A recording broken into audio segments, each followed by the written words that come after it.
Kita akan memulai ibadah kita, dan kita patut mengucap syukur kehadirat Tuhan Bapa pencipta langit, bumi beserta segala isinya, yang memelihara hidup kita, memberikan kita kesehatan, kekuatan, sehingga kita boleh kembali berkumpul di tempat ini untuk bersekutu, memuji, memuliakan namanya.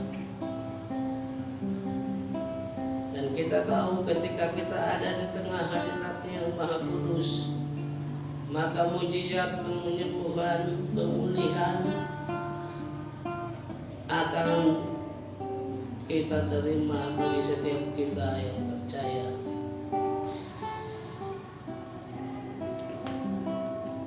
Turunlah kiranya atas kita semua cinta kasih dari Allah Bapa,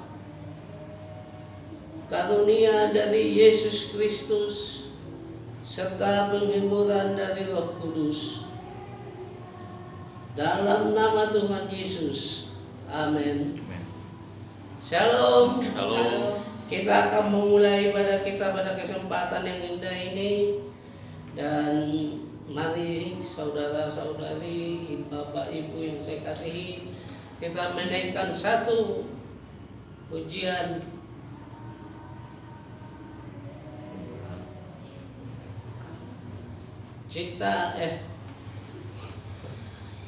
Ku mau cinta Yesus selamanya.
Supaya Tuhan yang akan memakai hidup kita menjadi berkat bagi orang lain.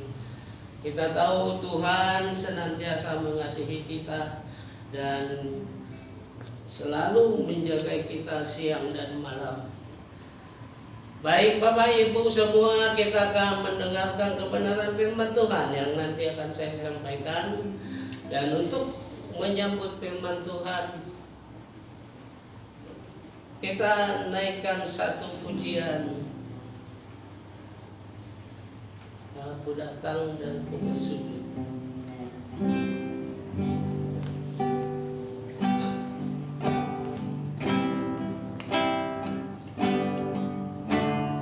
Aku datang dan ku bersujud hadapanmu, ku rasakan indah hadiratmu.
sembah, kami kenal di dalam nama Tuhan Yesus. Puji dan syukur kehadiran-Mu ya Tuhan. Kami boleh berada kembali di rumah-Mu ini untuk berkumpul beribadah, memuji memuliakan nama-Mu. Kami tahu ya Tuhan betapa besar kasih setia-Mu untuk kami. Oleh karena itu kami serahkan hidup kami ke dalam tangan-Mu, supaya Engkau membentuk kami masing-masing seturut dengan kehendak-Mu, sehingga apapun pekerjaan kami, apapun bentuk pelayanan kami, semuanya boleh menyenangkan hati Tuhan. Kami juga menyadari ya Tuhan, sepanjang minggu ini ada hal-hal yang mendukakan hati Tuhan, baik itu oleh karena perbuatan, perkataan, pikiran dan sebagainya. Kami tunduk sujud di hadapan-Mu ya Tuhan, mengaku segala dosa pelanggaran kami, sehingga itu tidak menjadi penghalang atau pemisah bagi kami untuk menerima segala kasih karunia-Mu. Terima kasih ya Tuhan atas pengampunan dosa yang Engkau berikan bagi setiap kami. Terpujilah nama-Mu Bapa. Saatnya kami sekarang mendengarkan kebenaran firman-Mu. Bukakan hati kami ya Tuhan, berikan kami pendengaran yang baik, hikmat, dan terlebih bagi hamba-Mu, Engkau juga memimpin hamba-Mu ini, supaya saya bisa menyampaikan kebenaran firman-Mu seturut dengan kehendak-Mu, dan boleh menjadi berkat bagi jemaat di gereja kami ini. Terima kasih ya Tuhan, dalam nama Tuhan Yesus kami sambut firman-Mu. Amin. Shalom. Shalom. Ada sukacita, amin. Amin. Puji nama Tuhan, kelihatan wajah-wajah kita yang diberkati oleh Tuhan, dan juga tentunya kita semua memiliki rasa sukacita. Masalah boleh ada, tetapi ketika Tuhan bersama dengan kita, kita akan jadi pemenang. Amin. Amin. Amin. Kita baca firman Tuhan pada kesempatan ini yang saya ambil dari kitab 2 Raja-Raja. Kitab 2 Raja-Raja pasal 20 ayat 1 sampai 7. Kitab Raja-Raja ya 2 Raja-Raja ayat pasal 20 ayat 1 sampai dengan ayat ke-7. Kalau sudah ketemu katakan amin. Amin. Saya bacakan. Kita bacakan secara bergantian ya, responsor ya. Saya baca ayat yang pertama, Bapak Ibu baca ayat 2 dan seterusnya. Kitab Raja-Raja 2 Raja-Raja pasal 20 ayat 1 sampai 7. Demikian firman Tuhan. Ayat 1. Pada hari-hari itu Hizkia jatuh sakit dan hampir mati. Lalu datanglah Nabi Yesaya bin Amos dan berkata kepadanya, beginilah firman Tuhan, sampaikanlah pesan terakhir kepada keluargamu, sebab engkau akan mati, tidak akan sembuh lagi. Ayat 2 silakan. Lalu Hizkia memalingkan mukanya ke arah dinding dan ia berdoa kepada Tuhan. Ah Tuhan, ingatlah kiranya bahwa aku telah hidup di hadapan-Mu dengan setia dan dengan tulus hati, dan bahwa aku telah melakukan apa yang baik di mata-Mu. Kemudian menangislah Hizkia dengan sangat. Tetapi Yesaya belum lagi keluar dari pelataran tengah, tiba-tiba datanglah firman Tuhan kepadanya. Baliklah dan katakanlah kepada Hizkia, raja umatku, beginilah firman Tuhan Allah Daud bapa leluhurmu. Telah ku dengar doamu dan telah kulihat air matamu. Sesungguhnya aku akan menyembuhkan engkau Pada hari yang ketiga engkau akan pergi ke rumah Tuhan. Aku akan memperpanjang hidupmu 15 tahun lagi, dan aku akan melepaskan engkau dan kota ini dari tangan Raja Asyur. Aku akan memagari kota ini oleh karena aku dan oleh karena Daud hambaku. Kemudian berkatalah Yesaya, ambillah sebuah kue ara. Lalu orang mengambilnya dan ditaruh kepada bara itu, maka sembuhlah ia. Demikian pembacaan firman Tuhan kita pada kesempatan ini. Tuhan memberkati kita semua. Amin. Saudara-saudara, saya sengaja memilih tema ini atau ayat ini karena pada hari-hari ini kita melihat semakin banyak orang yang sakit. Kalaupun nggak sakit, dilanda rasa takut untuk sakit. Orang pergi kemana-mana terbatas. Orang mau ke gereja pun kadang-kadang malas dan ada rasa takut. Jadi seolah-olah hidup ini sudah dilanda dan dikuasai oleh ketakutan. Takut sakit, takut mati. Saudara, kalau kita baca ayat ini dan kita renungkan dalam-dalam, kita akan heran sendiri. Ya, karena di sini dikatakan Hizkia jatuh sakit dan hampir mati. Ya, bahkan Nabi Yesaya sendiri, seorang nabi besar dalam perjanjian lama, udah datang, udah kasih tahu you akan mati, gak bakal sembuh lagi. Maka dibilang sama Hizkia, coba apa pesan-pesan terakhir untuk keluarga? Ya, mungkin soal warisan, soal tahta kerajaan, dan lain sebagainya. Pokoknya sudah divonis Hizkia pasti mati. Tetapi ternyata endingnya kita bisa lihat tadi, Hizkia sembuh. Bagaimana Hizkia bisa sembuh? Yang sudah divonis mati oleh Nabi Yesaya, tetapi ternyata sembuh. Itulah makanya tema khotbah saya pada kesempatan ini, divonis mati tapi sembuh karena iman. Sekali lagi, divonis mati ya, tapi sembuh karena iman. Bukan karena dokternya hebat, bukan karena pertolongan ya orang-orang hebat yang mungkin orang sakti, dukun apa segala macam, tetapi karena iman. Saudara, kita bisa tahu, kita bisa belajar dari awal pasal-pasal sebelumnya. Kalau kita pelajari itu, kita bisa melihat bahwa Hizkia ini adalah anak dari Raja Ahaz. Raja Ahaz ini seorang yang sangat jahat. Sangat jahat, bukan hanya jahat, sangat jahat. Karena apa? Dia mempersembahkan anak-anaknya kepada dewa-dewa, orang kafir di sana, sebagai korban bakaran.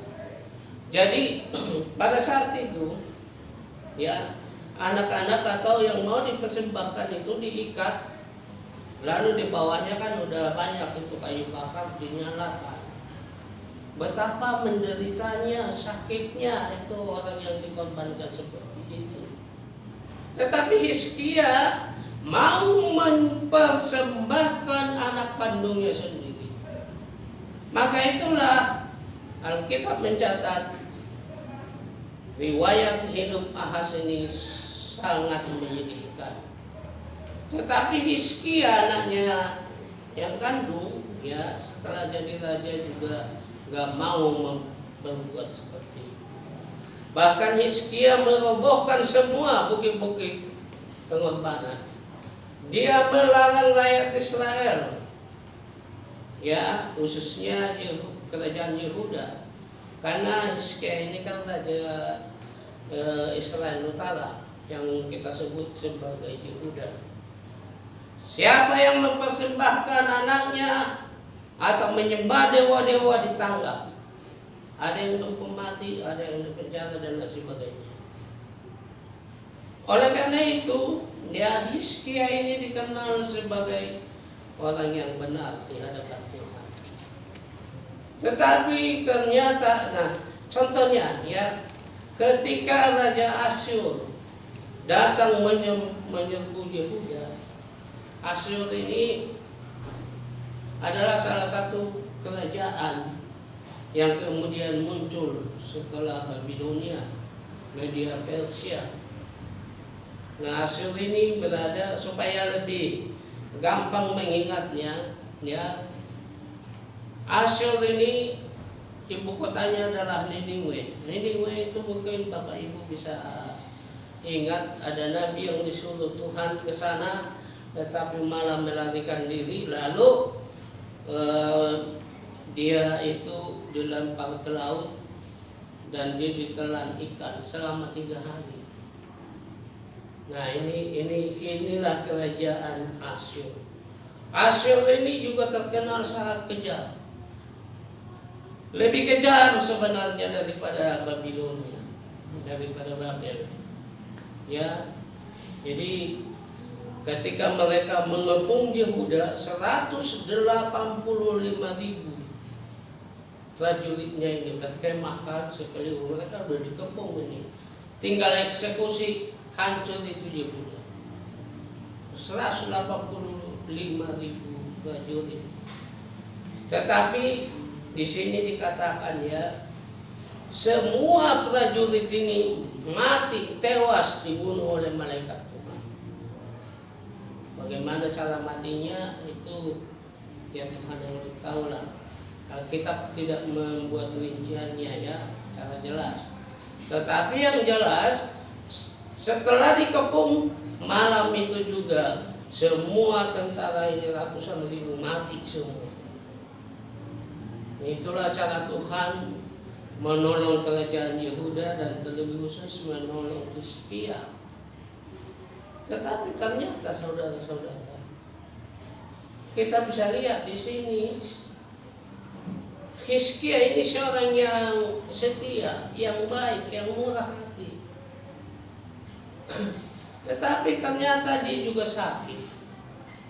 Ini pelajaran penting bagi kita.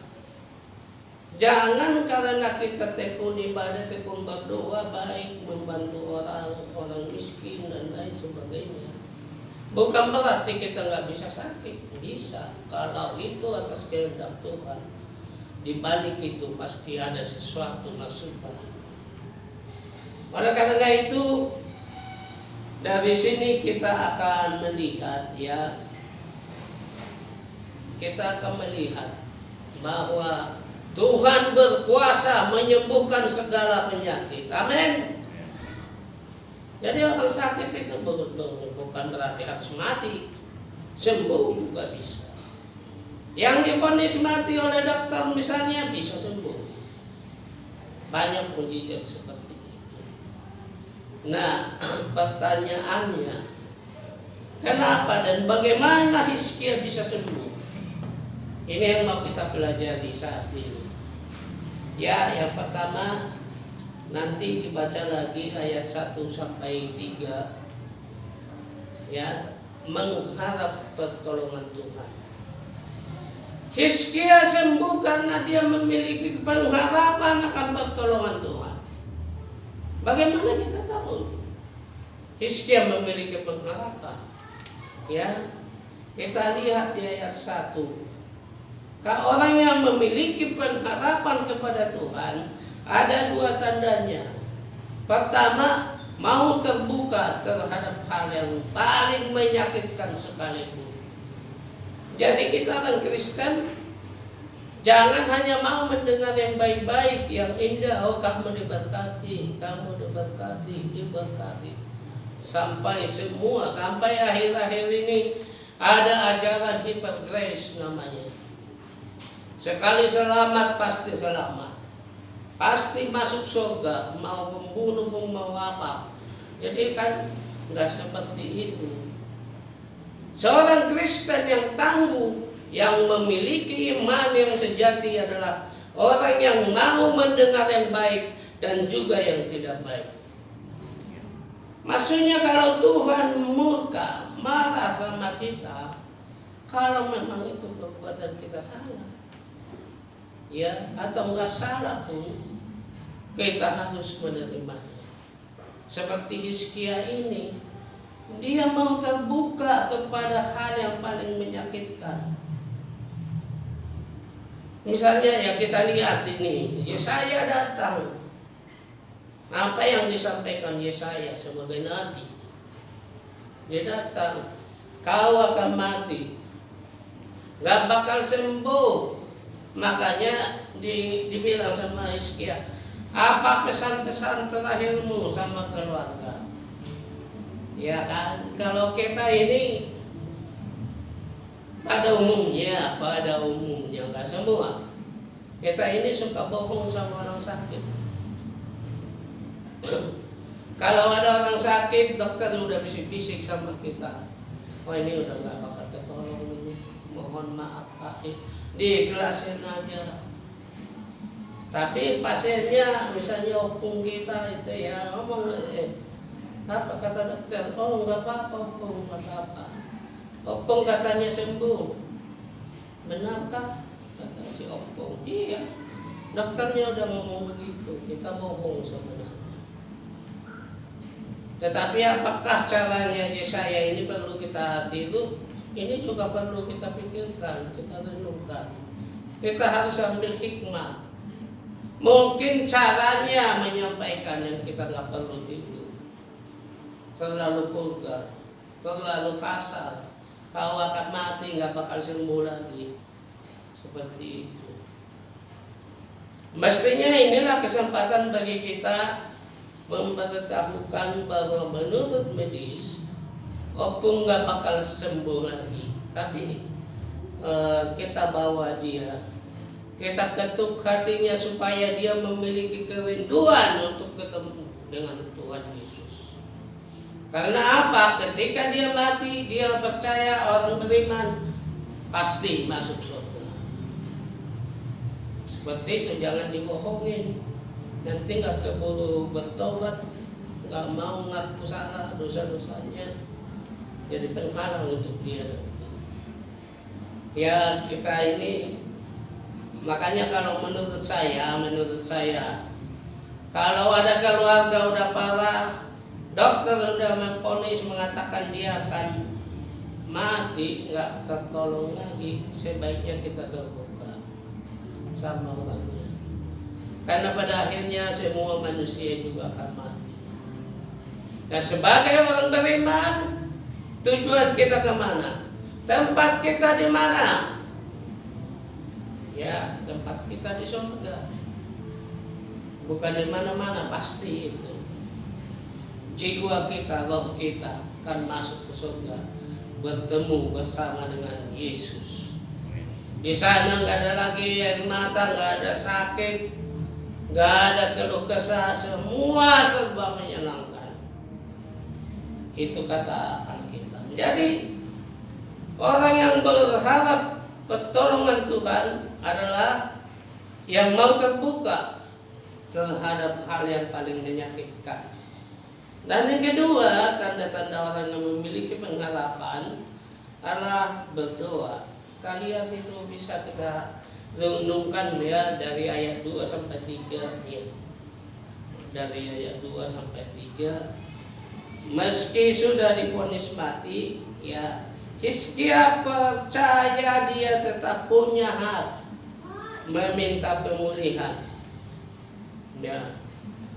Orang sudah mati, coba kalau Yesaya misalnya nggak ngasih tahu dia bakal mati, belum tentu imannya Hizkia bangkit, tumbuh kembali. Justru karena dia divonis, kau akan mati, Tuhan sudah bicara dengan saya, kau akan mati dan gak bakal sembuh lagi. Muncul ininya, imannya Hizkia. Meskipun saya sudah divonis mati, saya tetap punya hak meminta pemulihan. Itulah yang ada dalam pikiran Hizkia. Lalu dalam berdoa itu dia mengingatkan kepada Tuhan. Bukan berarti Tuhan gak ingat, tetapi inilah sisi manusianya seorang Hizkia. Dia mengatakan 3 hal, bahwa dia selama ini Tuhan, selama ini saya setia, selama ini saya tulus hati, dan yang ketiga, selama ini saya melakukan hal yang baik. Hizkia lalu menghadap ke tembok. Ibaratnya Yesaya di sini, dia di sini, dia berbalik ke tembok. Artinya dia gak mementingkan omongan-omongan orang. Meskipun itu nabi besar, Hizkia ingin bicara kepada Tuhan secara langsung. Artinya dia berdoa sambil menangis. Ya, jadi hal yang pertama, kenapa seorang Hizkia yang sudah divonis mati bisa sembuh? Karena dia mengharap pertolongan Tuhan. Yang kedua, ya, kenapa Hizkia bisa sembuh? Karena dia percaya kepada mujizat Tuhan. Ayat 4 sampai 6. Ya, nanti kita bisa baca kembali dan renungkan ya kalau kita sudah kembali dalam tempat ini. Ketika Hizkia sakit, diceritakan di sini. Ya, saya pulang. Udah bangkit dari duduknya, mau pulang, tapi baru di tengah pelataran, di pelataran istana itu, Tuhan berfirman kepada Yesaya, kembalilah kepada Hizkia, katakan begini. Begitu.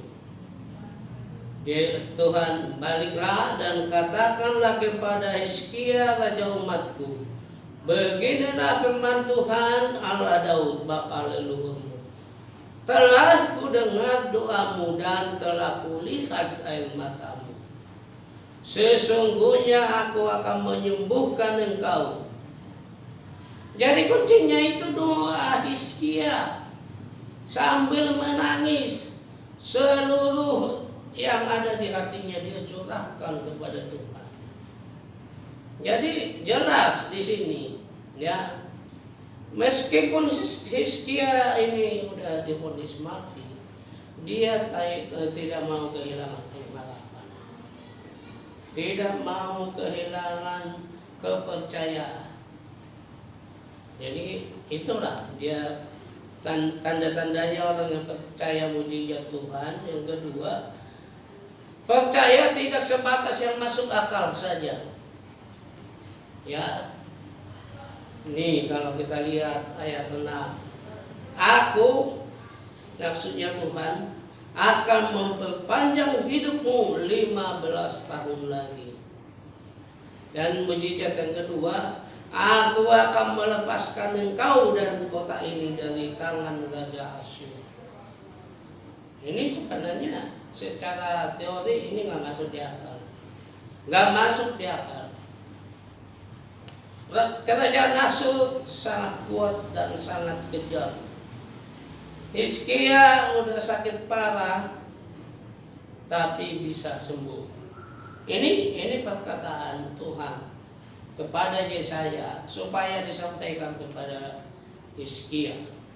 Ya, jadi ketika Hizkia mendengar itu dia percaya, meskipun gak masuk akal dia percaya. Inilah tanda-tandanya seorang yang percaya mujizat Tuhan. Sekarang ini, hari-hari ini di mana-mana kita bisa lihat aliran-aliran tertentu, bahkan gereja, mungkin di gereja kita ini juga sudah ada orang yang tidak percaya mujizat Tuhan. Mujizat itu ya hanya sebatas yang masuk akal. Yang kedua, mujizat itu hanya pada zamannya Yesus. Sekarang udah nggak ada. Bukan mujizatnya yang nggak ada, tetapi iman kita yang mulai nggak ada. Terlalu banyak direcoki urusan dunia. Kita ini semakin hari semakin jauh melangkah kepada hal-hal yang sekuler. Agama hanya sebatas teori. Kita mungkin sering baca firman Tuhan. Kita mungkin sering dan tekun beribadah serta berdoa. Tetapi dan kita sering baca mujizat di Alkitab ini, saya belum pernah hitung ya. Tapi banyak sekali. Tapi itu nggak pernah menginspirasi kita. Mestinya kalau ada seseorang yang sakit, kita itu harus percaya, punya iman bahwa mujizat kesembuhan masih ada. Amin. Pasti ada. Nah, kalau saya suka baca itu buku-buku agama Kristen di Amerika juga, ya pemikiran seperti itu udah mulai makin banyak. Karena ada seorang di sana itu ahli teologi mengatakan bahwa mujizat ini kita tidak perlu mengharapkan ada mujizat seperti zaman Yesus. Yaitu pada zaman itu ada. Nah, iya kan. Nah, saya kasih contoh. Mujizat Yesus memberi makan 5.000 orang dari apa disebutkan 2 ekor ikan dan 5 ketul roti. Ya, bukan 5 ekor ikan ya, 2 potong roti ya, itu terbalik. Ikannya 2. Rotinya 5. Apakah mujizat ini masih bisa terjadi sekarang? Kita tanya diri kita masing-masing. Tapi jangan sok rohani juga. Ada acara adat misalnya pesta pernikahan. Kita ngundang 1.000 orang. Udah tenang aja, beres. Nanti saya sediain mak. Terus kita ngambil roti. Ya kan, ikan. Nanti mujizat Tuhan terjadi ya.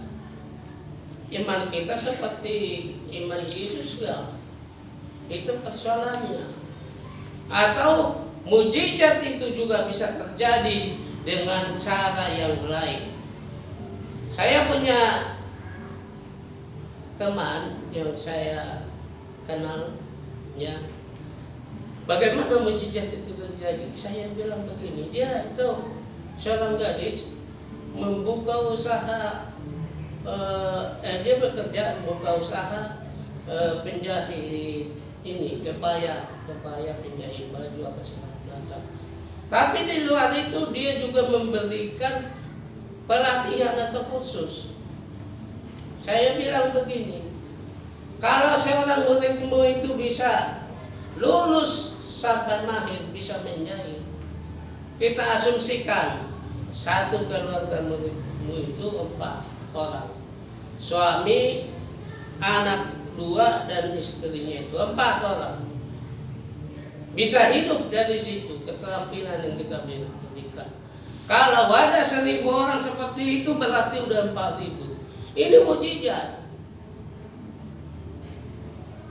Jadi jangan percaya hanya kepada hal-hal yang masuk akal. Itu bukan mujizat namanya.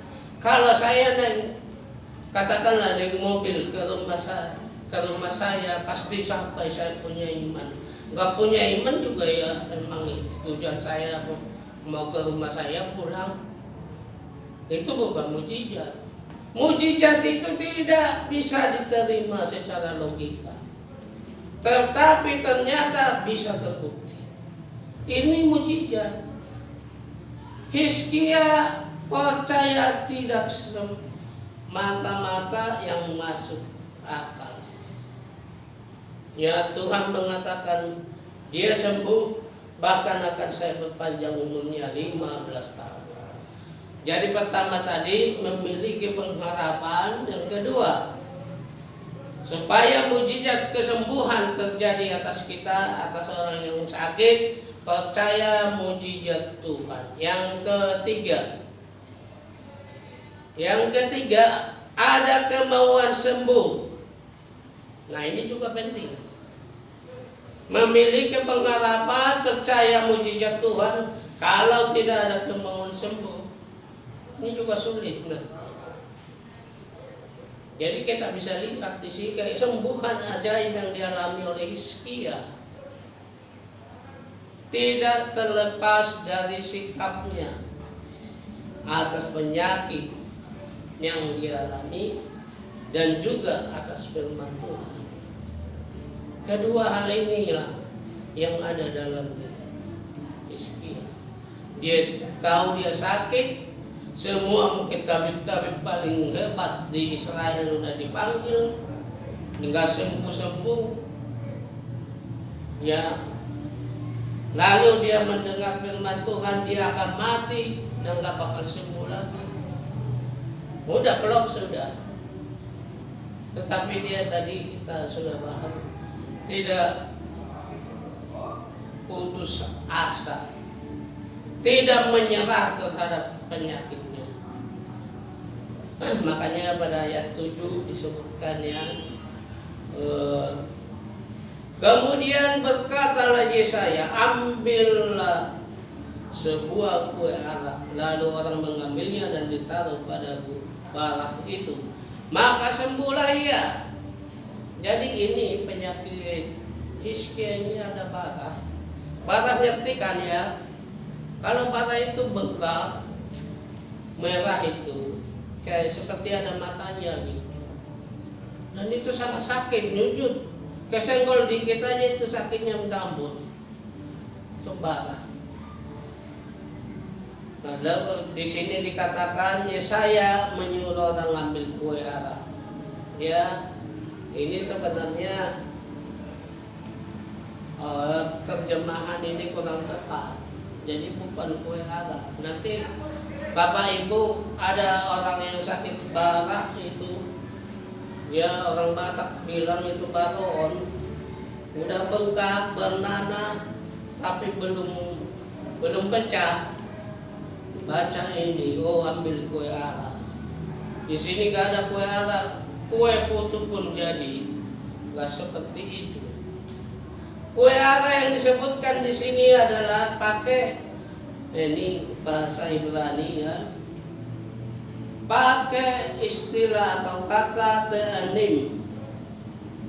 Ini bahasa Ibrani. Jadi bukan kue ara, tetapi daun ara yang digiling atau yang ditumbuk itu.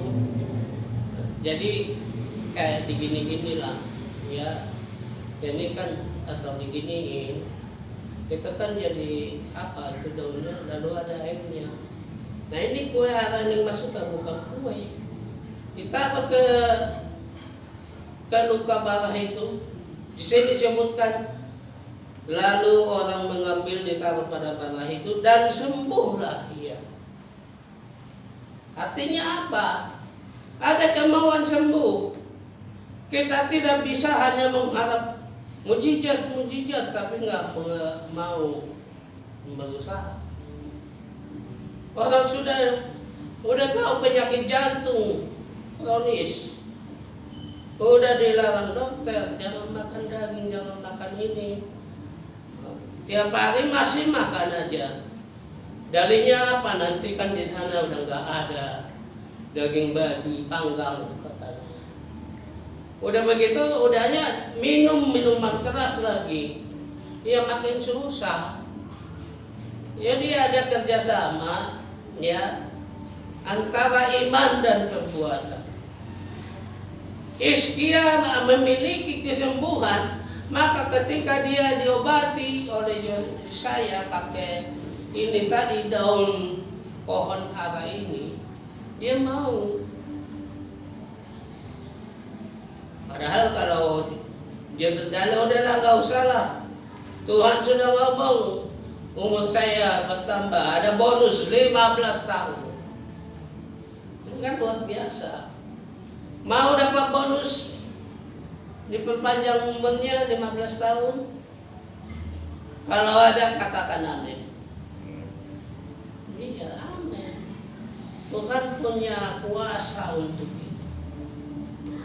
juga punya kuasa mengambil nyawa kita setiap saat.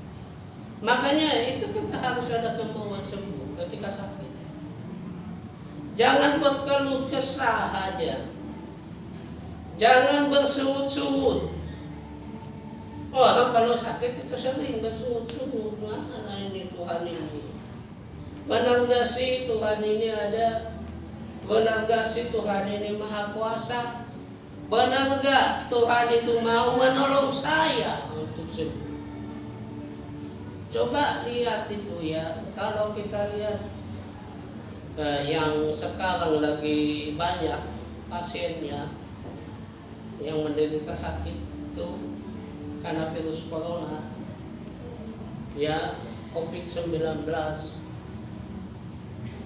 Kalau kita intip, kita intai itu dari balik jendela ke kaca, betapa mereka menderita di ruang isolasi itu. Sebenarnya kalau menurut saya ya, mereka itu menderita lebih kepada rasa takut, rasa khawatir daripada rasa sakit yang dialami. Orang sakit seperti itu kan biasanya susah bernapas, meskipun sudah dikasih oksigen tetap, karena bukan dia kekurangan oksigen, tetapi memang paru-parunya udah nggak berfungsi dengan baik, dengan sempurna. Tetapi yang paling menyakitkan bagi mereka adalah rasa takut itu. Di ruangan itu ya ada seorang yang keluar dari ruang isolasi itu, dia bilang itu, dia mengaku sangat takut, sangat khawatir, cemas dan lain-lain. Apakah saya masih bisa sembuh? Apakah saya masih bisa hidup? Atau berapa lama lagi lah saya bisa hidup? Kalau saya mati, kalau anak-anak saya bagaimana? Suami saya bagaimana? Semua itu. Makanya hari-hari yang dilalui itu terasa sangat lamban dan sangat bikin dia susah. Dan dia juga ngomong pasien lainnya juga seperti itu.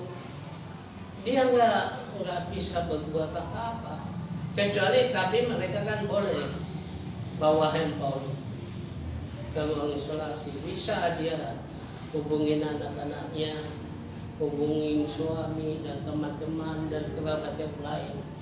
Itulah yang bisa mereka lakukan mengisi waktu. Tapi itu juga terbatas. Karena apa? Karena mereka juga jenuh. Mulai diserang rasa takut itu tadi. Mungkinkah saya bisa sembuh lagi? Nah itu. Jadi jangan akhirnya muncul bersungut-sungut kepada Tuhan. Tuhan, kenapa saya begini? Kebetulan ada tetangganya yang susah, nggak mau diajak ke gereja.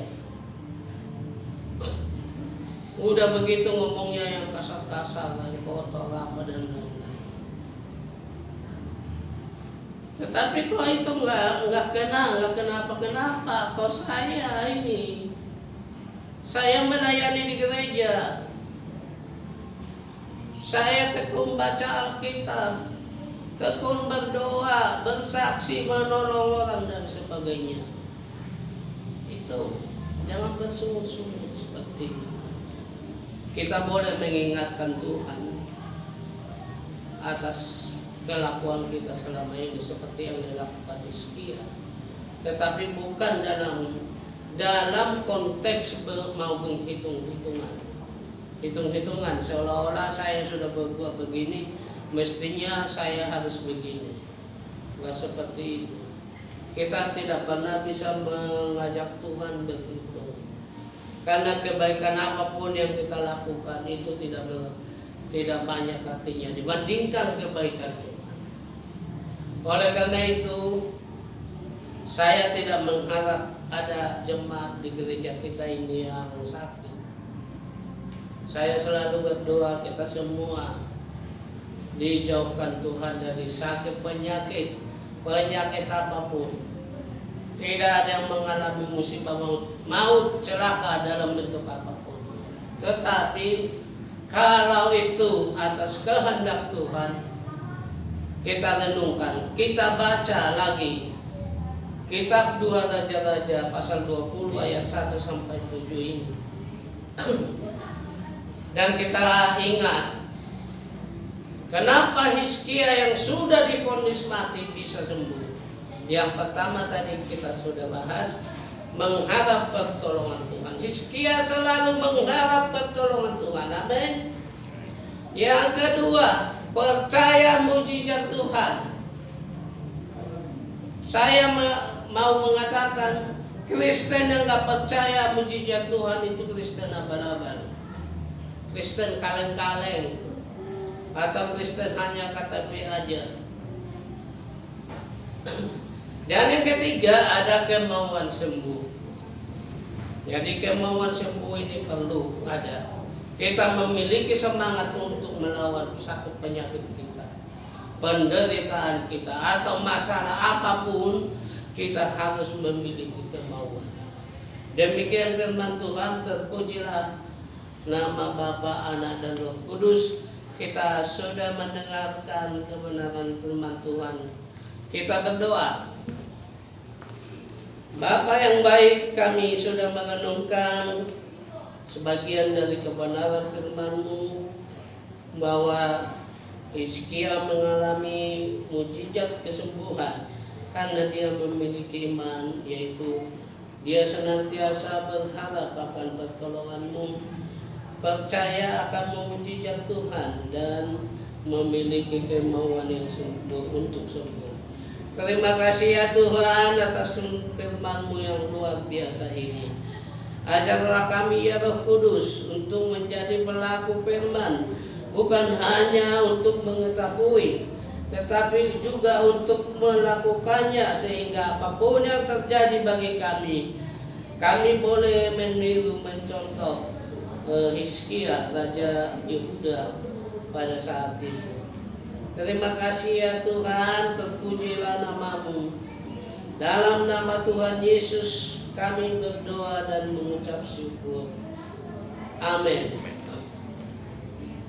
Kita akan mengakhiri ibadah kita dan nanti akan ditutup dengan doa syafaat dan doa berkat. Dan untuk itu kita naikkan satu pujian lagi. Bapa, Engkau sungguh baik.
Kita berdoa, Bapa yang baik, segala puji dan syukur kami panjatkan kehadirat-Mu. Kami sudah ada di penghujung ibadah kami ya Tuhan. Selanjutnya kami menyerahkan seluruh aktivitas kami setelah ibadah ini ke dalam tangan-Mu. Kami yang hendak pulang ke rumah kami masing-masing, Kau pimpin perjalanan kami. Tibakan kami di rumah tanpa pulang suatu apapun. Bahkan seluruh aktivitas kami sepanjang minggu ini, baik yang bersekolah, kuliah, bekerja, berusaha, melayani dan lain sebagainya, supaya Engkau memberikan kami hikmat, kesehatan dan kekuatan, sehingga kami boleh melakukan semua aktivitas kami secara baik dan seturut dengan kehendak-Mu. Bapa, kami juga menyerahkan gereja ini ke dalam tangan pengasihan-Mu, supaya Engkau memimpin gereja ini, menolong kami, menolong gembala sidang kami dan para pengerja serta jemaat lainnya, untuk memiliki kesatuan hati, sehingga gereja ini semakin hari semakin bertumbuh, baik dari segi iman, dari segi kualitas maupun kuantitas. Pakai kami semua ya Tuhan, seturut dengan talenta yang kami miliki, karena kami tahu ya Tuhan, kami juga menghadapi tantangan yang tidak mudah. Banyak yang membenci orang Kristen, orang yang percaya kepadamu ya Tuhan. Mungkin ada yang iri atau dengki dan lain sebagainya. Tetapi kalaupun ada gereja yang dibakar, dirusak, ada jemaat yang dianiaya ya Tuhan, kami bersatu hati untuk berseru kepadamu, ampuni para pelakunya dan berikan kesadaran bahwa apa yang mereka lakukan tidak seturut dengan kehendak-Mu. Dan gereja-gereja yang mengalami penganiayaan, Engkau hiburkan, beri kesembuhan, pemulihan, supaya dunia ini melihat Tuhan yang kami sembah adalah Tuhan yang hidup, Tuhan yang maha kuasa dan maha pengasih. Terima kasih ya Tuhan. Terima kasih atas segala kebaikan.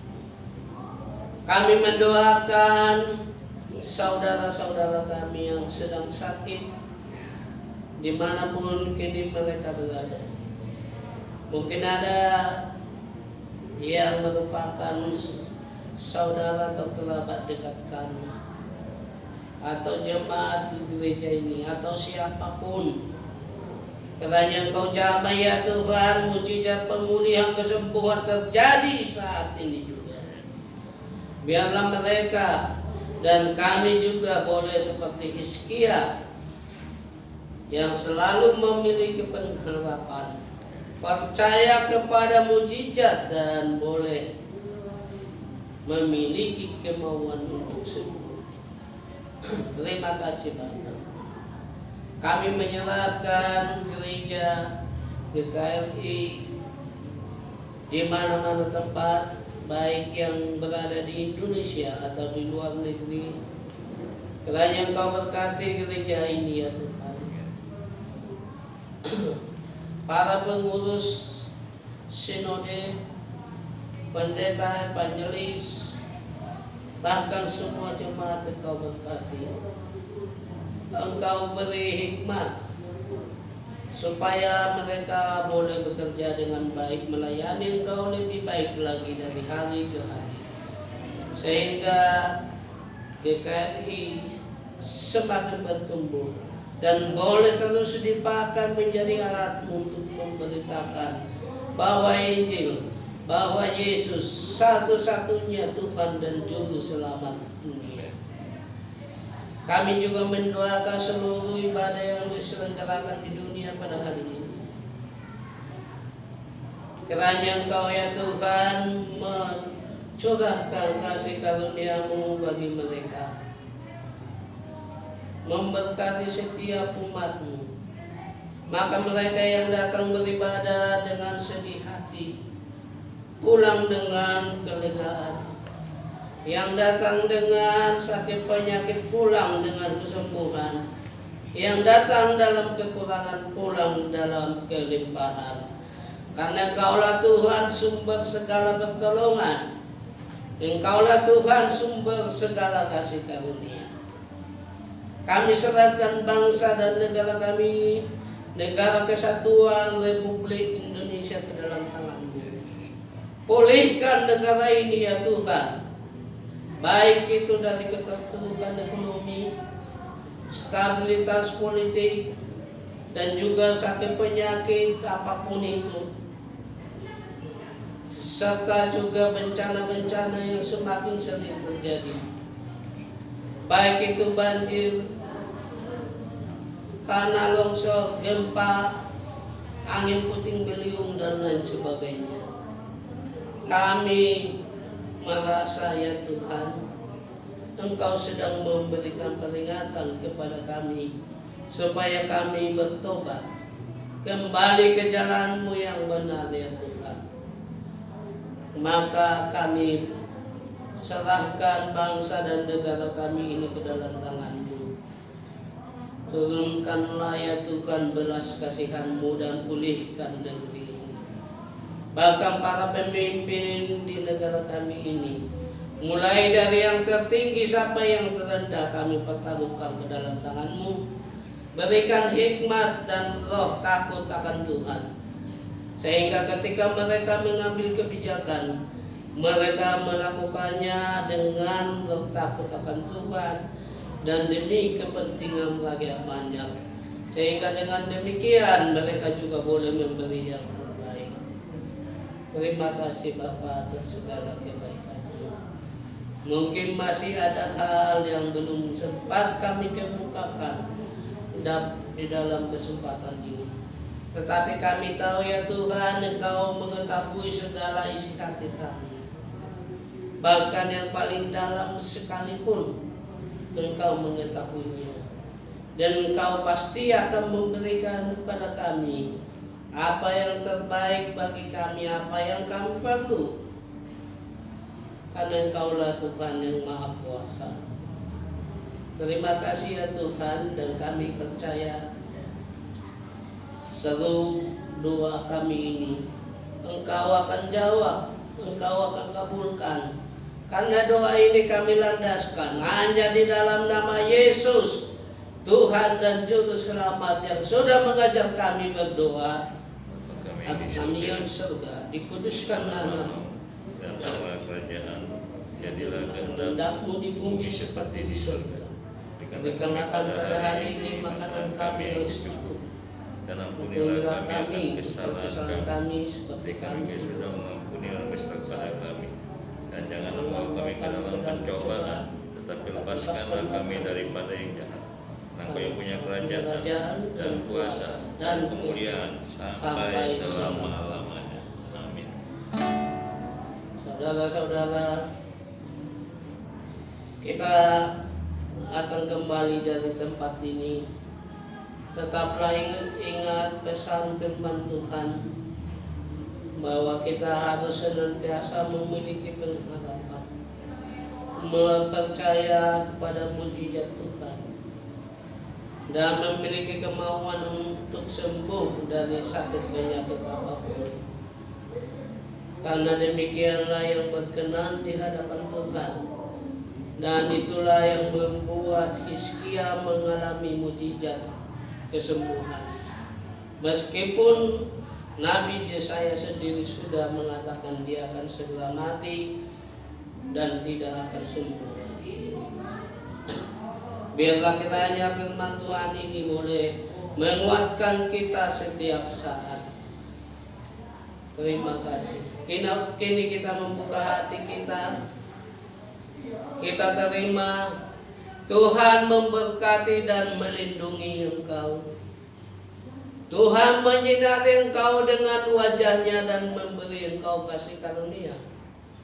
Tuhan menghadapkan wajahnya kepadamu dan memberi engkau shalom, damai sejahtera dan keselamatan yang tak berkesudahan. Dalam nama Tuhan Yesus, amin. Bapa, terima kasih. Bapa, terima kasih. Bapa, terima